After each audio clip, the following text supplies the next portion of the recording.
So this project, I'm going to show a hack that I use, or several hacks really, when it comes to some scratches. I turned and ran into a wood stump.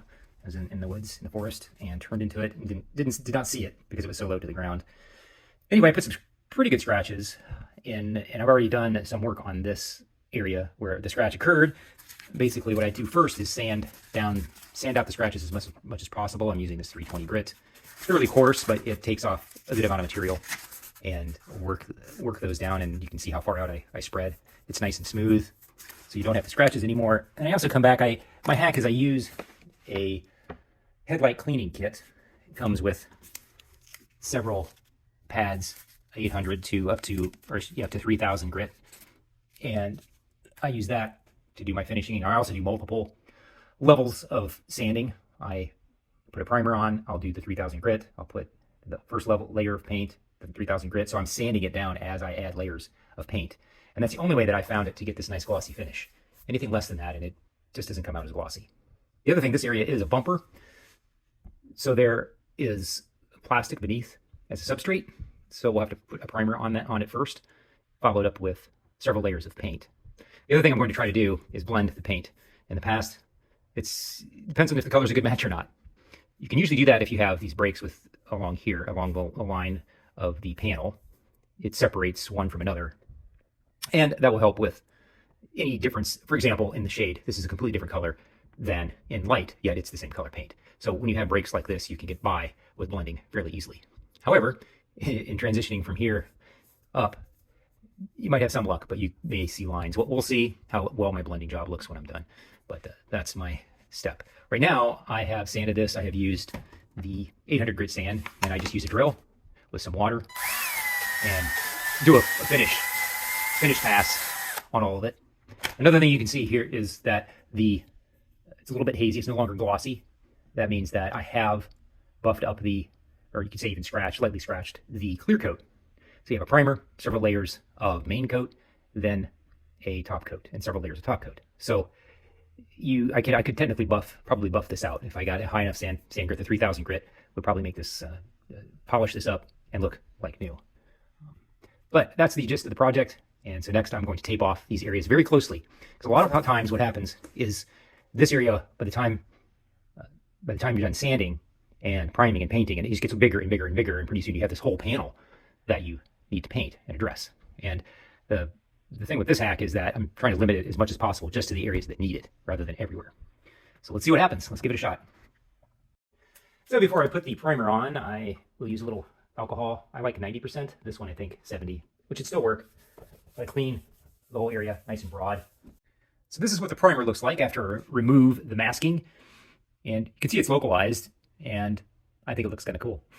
But there are these lines that you can feel that will need to be sanded down. And so that's the plan, is to lightly sand these away, and then use a very high grit sandpaper to not only blend this with the kind of the base paint and the clear coat, but also I like to make the finish on the primer nice and glossy, just like here. So that's the key that I found, is if you want a glossy finish at the end, you polish your sand at a high grit sandpaper with each or every couple layers of paint that you put on.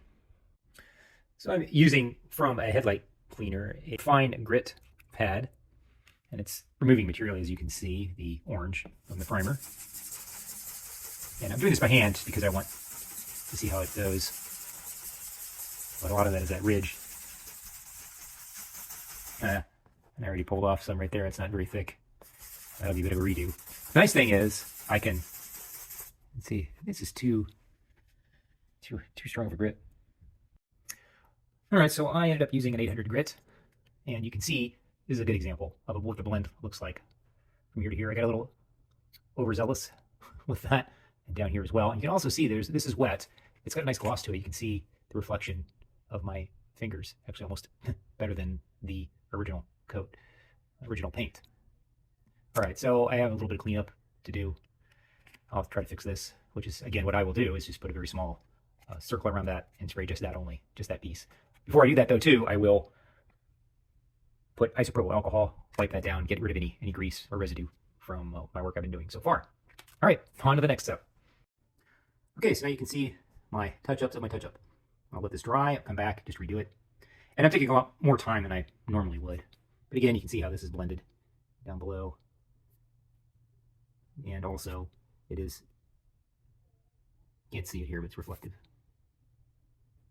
So a technique that I use to draw around the area that I want to spray for the main coat is to use this paper. This is basically moving paper or blank newspaper.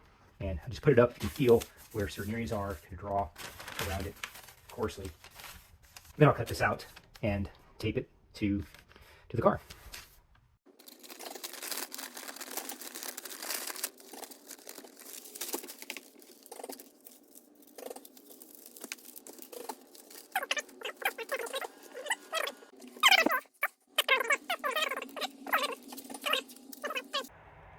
Now I also like to wear gloves because spray gets some spray back that will get on my fingers. I don't like that. So.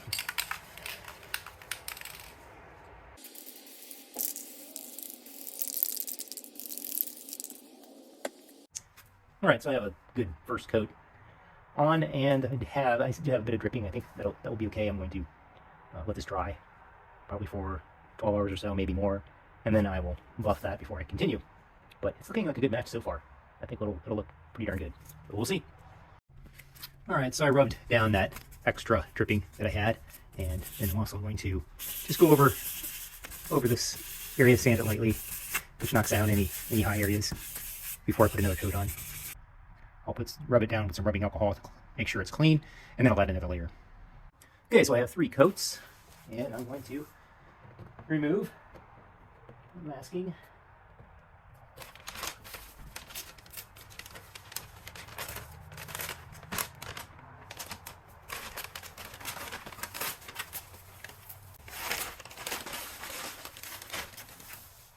Well, you can definitely see it right now. It looks a little blue, more blue than gray. So we'll let that dry and then buff the edges to blend it. And then maybe I'll polish it and see what that looks like before I put my top coat on. Anyway, it still looks better. Okay, so I'm starting to use I ended up using a 500 grit right now to get rid of these lines to blend. Actually, what worked better was where there was no tape. It did a good blend on its own. Whereas I had the tape down tight, it made a mark in the line, so I'm trying to work through. It's very detailed, but just working the line to blend this. Okay, so I ended up going to Advanced Auto, where they mixed the right colors. And much better than what I tried to purchase offline. That had a blue tint to it, not even really close. So this looks a lot better, which you'll see the color much closer. And the reflection is not as good because I'll polish that before I put a top coat on it, and it should be nice and glossy. And then what I also did is, instead of trying to blend this by buffering it, okay, so I jumped ahead a little bit, and instead of masking directly with tape and then trying to buffer that, it did not work out. So what I ended up doing is loosely holding up a mask like this and then spray painting. So what happened is the spray paint dispersed over the area, and it looks really good, except for one thing. I came back with a clear top coat, and it's toward the end of the spray can, so it started spitting out some blotches, and so now I have this. So it looks like I'll have to go back and spray with the gray paint and redo that. So I've redone this several times because of the issues I ran into. But in the end, I think it will come out and look almost indistinguishable from the original, which is a bonus. But is it worth the time? Well, if I could have done it right from the beginning, yes, but given the trial and error, I'm not so sure. So this is the final product, and you can see a very slight tint, a little bit more bluish, but much better than it was. And it took probably more work than I expected, for sure, mostly because of some mistakes. The paint color originally wasn't quite right. I inadvertently used the old paint color on a second coat or third coat. What's even more odd is on the hood, I used the same paint to fill in a small hole, and it's just not the same color. So between the lower part of the bumper and the upper part of the hood, it's slightly off. And I think that's just due to maybe the hood gets more sun. I don't know, but these are some of the problems that you can run into when trying to do this type of work.